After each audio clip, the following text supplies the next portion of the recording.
Sa car wash, isa muna aspeto. Sa comedy namin, nag-open mic kami para malaman namin kung may kaparehong joke, American, o kaya text. We don't encourage that. Kaya nga, we do jokes based on our experience.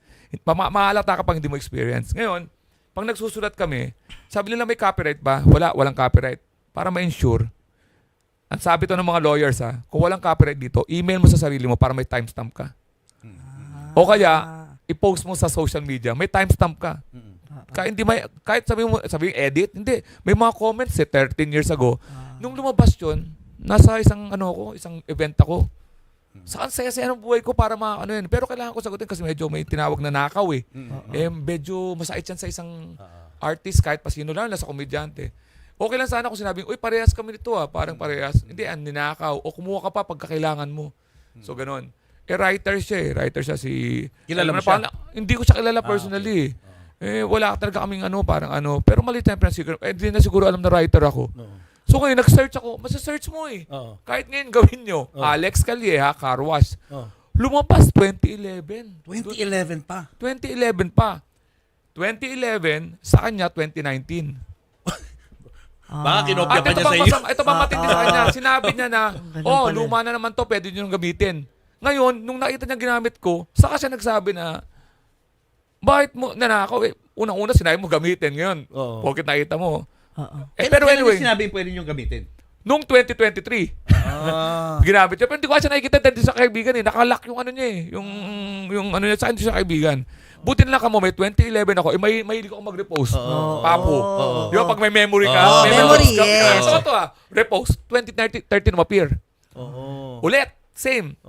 Global naka-global kasi siya. Ngayon, may natutuwa akong co-writer. Ang ginagawa niya, pag kinote niya ako ng 2015. Ito yung paborito kong joke ni Alex.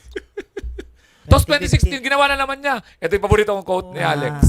So may resibo. May resibo ako. Pag sinerch nyo, kaya sumamaan ng loob ko. Kasi kung yung naglabas na journalist ka, sana meron kang konting effort na, is that true? Kasi hindi sana encourage. Saka, meron pa rin namang paraan para magtanungan eh. Yeah. Message mo ako, pareho ata. Sana hindi na tayo napahiya na kailangan ko ngayon.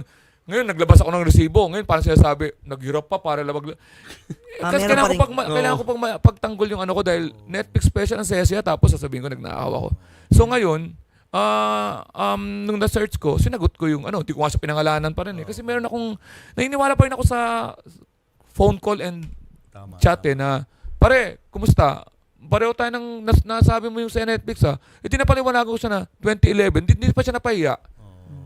So ngayon hindi ka na magde-demand sa kanya ng apology? Hindi, ng next step ko. To tell you honestly. Kasi medyo may mga naisakay tapos senior kasama yun sa... Hindi man ako mailig gumanya kasi waste of time. Pero may nabasa ng anak ko Daddy, ninakaw mo raw yung isang joke. Kaya doon ako na-trigger So may dinaan ko sa attorney magde-demand letter. Kasi yung iba nag-delete Nung nalaman na may resibo ako siya nag-message siya sa akin ano sabi? Sabi, Alex, tol, naghihingi ako ng sorry pero alam mo naman kami mga writers ganun ang biruan namin, asaran namin.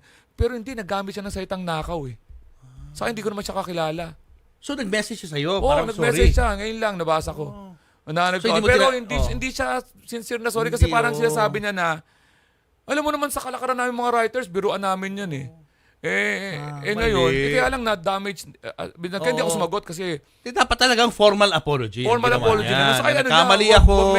Wag message. Pasensya mo na. Diba? Saka hindi yung parang sinasabi niya, alam mo naman, Gina-justify biruan pa. natin yun. Kaya mali lang raw siya na ginamit na term na misinterpret. Sabi ko, walang misinterpretation na ako. Ngayon ko na to. Intentional yung word na first time ko nasabi.